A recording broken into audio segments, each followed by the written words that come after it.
Welcome back to the Dry Fire Journal, and today we are doing a series of live fire videos to confirm some things for me, and I'm hoping that in the process of you getting to see this, that'll help you think a little bit about this too.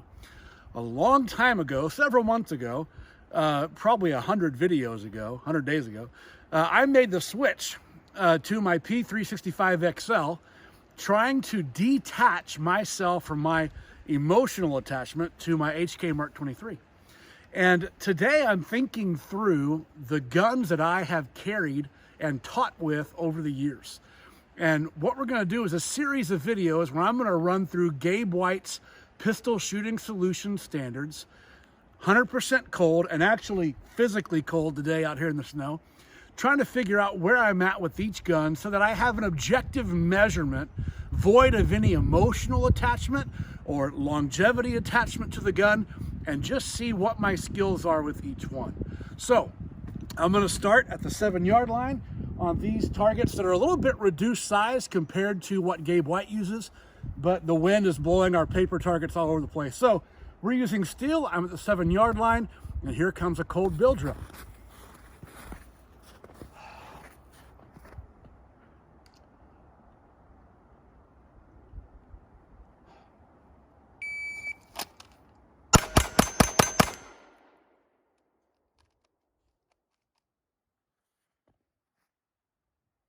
Okay, so that was a 280.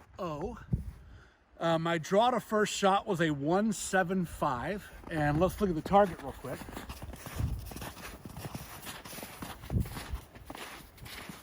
I've got 1, 2, 3, 4, 5, 6 on, but only really 2 in the actual circle. So just like in Gabe White's class, I'm going to get a second attempt at it. So let's go back and let's try it again.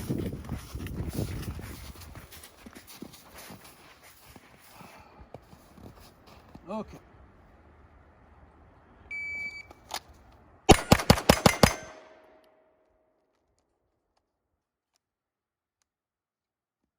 Okay.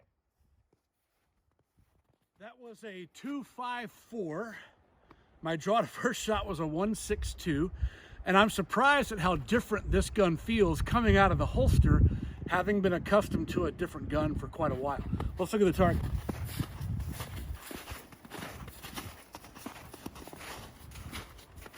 It looks like I've got 2 more in the circle.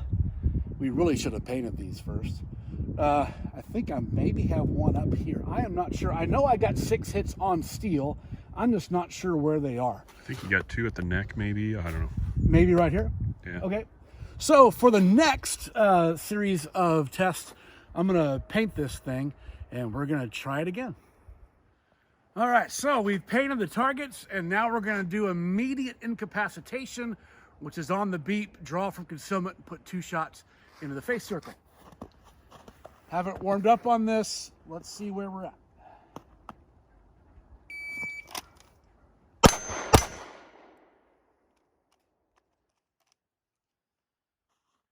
Immediately, what I experienced with that was having no idea where I needed to draw that gun up into my vision.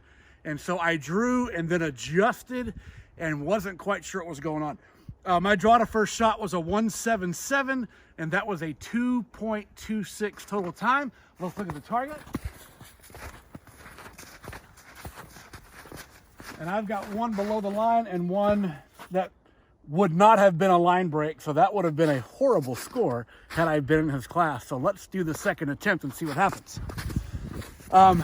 My immediate thought as I'm going through this to think about my second run is thinking about drawing the gun up into my eyesight, and this is a much different dot than what I've been shooting for quite a while, and we're going to see what happens.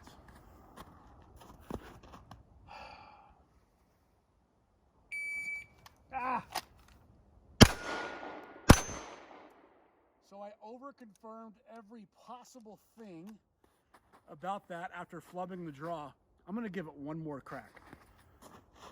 By the way, that was a 359 total and a 252 draw to first shot. So here's a tip number 3. I'm giving myself a mulligan. It's my video, I can do that. Here we go.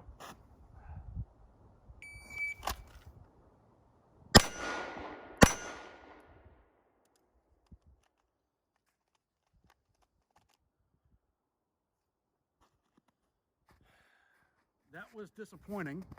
That's a 3.42 total time. 2.36 draw to first shot with a 106 split. I got my hits, but it took me forever to figure out where I wanted the dot. And that doesn't mean anything good or bad about the gun, just means I haven't tried to run it in a really long time. So the next drill that we're gonna do, this one's called, I forget what it's called, a failure to stop. 2 to the chest, 1 to the face. And I'm gonna switch to a new target for that.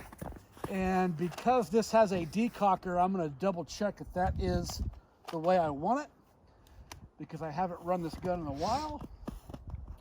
And let's see, 2 to the chest, 1 to the face.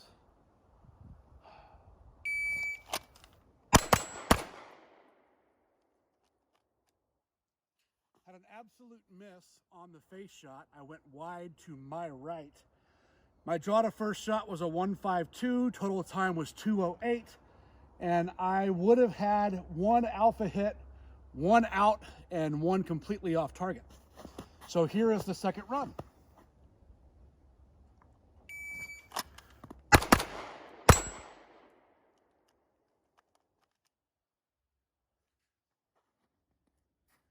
Draw to first shot was a 147 and then a 241, and here's what happened. I pressed the trigger twice, not actually knowing where my dot was. If you're a dot shooter, you may know this feeling where you get really used to your dot and then you switch to somebody else's and you think the dot's gonna be there, but it's not. That's what just happened to me. I sent 2 shots past the steel target into the berm, thinking my dot was gonna be where I wanted it to be without actually confirming what I needed to see, and that's a good lesson for me. The last drill is a split bill drill. It's what Gabe White calls it. That's 4 to the body and 2 to the face. And I'm just gonna do this once for the sake of ammo conservation, and let's see what happens. Okay, 4 to the body, 2 to the chest. I need to draw into my vision. So I just need to see my dot at all costs.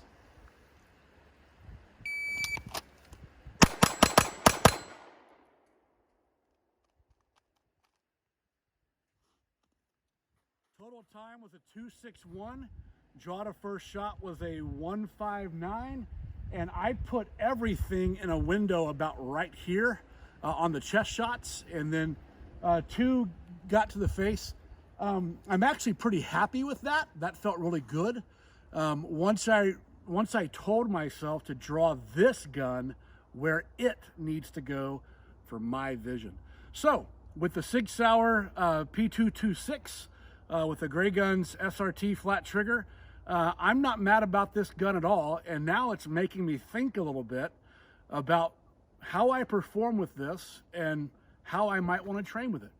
So what kind of objective measurement do you use with your gear? If you have more than one handgun, what's your criteria for figuring out what it is you're going to carry? In the next video in this series, we're going to do this all over again, only with my HK Mark 23. I know it's a big gun, I know it's kind of ridiculous, but it's actually my favorite one.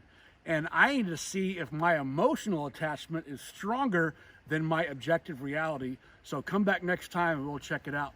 Thanks for watching, get to work, and I'll see you tomorrow.